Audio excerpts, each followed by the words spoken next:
আমাদের জেলা আদালতেও বিচারকগণ নৈতিকতা ও নিষ্ঠার সঙ্গে বিচার কার্য সম্পাদনে অবিচল রয়েছেন। তবে একই সঙ্গে এই সত্য অস্বীকার করা যায় না যে বিভিন্ন রাজনৈতিক পর্বে বিচার বিভাগ ও সাংবিধানিক ক্ষমতা, অপশাসন ও রাষ্ট্রীয় কপট কৌশলের অঘোষিত সহযোগী হিসেবেও পরিগণিত হয়েছে। দুঃশাসনের বলয়কে আবরণ দিয়েছেন অনেক বিচারক। অন্যায় ও অবিচারে প্রত্যক্ষ ও পরোক্ষভাবে সম্পৃক্ত হয়েছেন।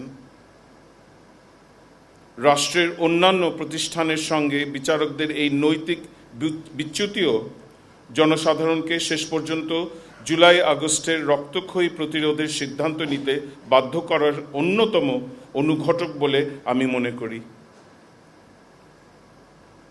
এই ধারাবাহিকতায় এক চরম ক্রান্তিকালে বিগত 11ই অগস্ট 2024 ইংরেজি তারিখে আমাকে এদেশের 25তম প্রধান বিচারপতি হিসেবে শপথ নিতে হয়।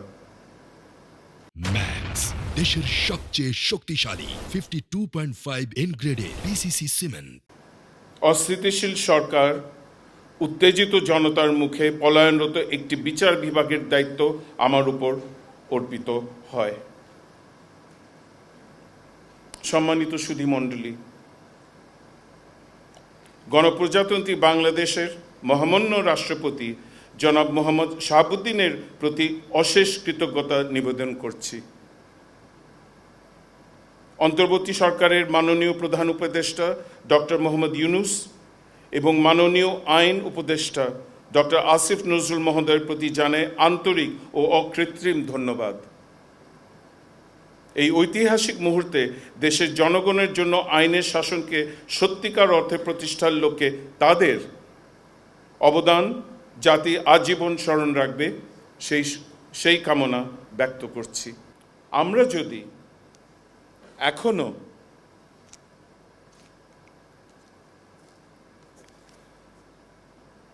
পূর্ব যুগের ক্ষমতা কেন্দ্রিক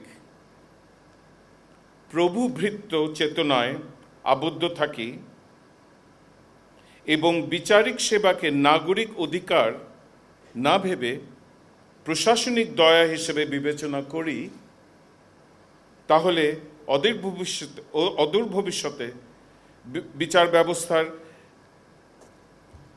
বেসরকারীকরণ বা সালিশ নিষ্পত্তি প্রক্রিয়ার পূর্ণ আধিপত্যকে অবাস্তব বলে উড়িয়ে দেয়া যাবে না।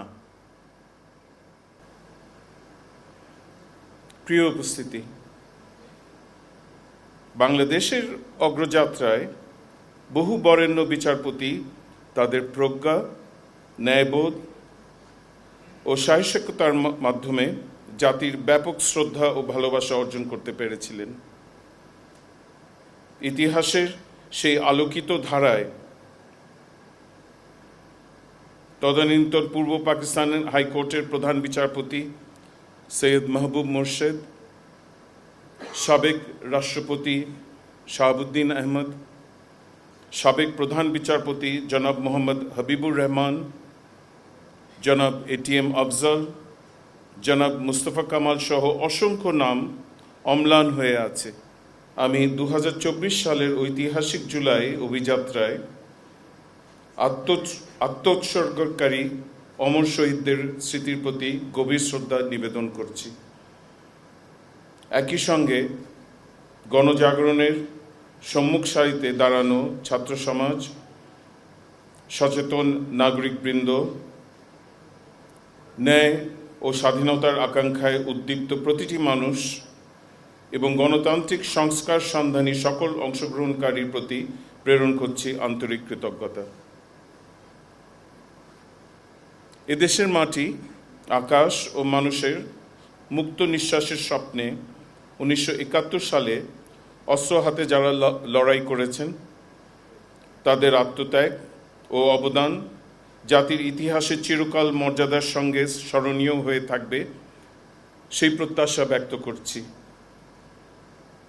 পরবর্তী প্রজন্মের জন্য একটি সুখী ও সুষম রাষ্ট্রের ইচ্ছে নিয়ে যারা বিভিন্ন সংস্কার প্রক্রিয়ায় সম্পৃক্ত ছিলেন, আমি তাদের অবদানকে আন্তরিকভাবে স্বীকার করছি।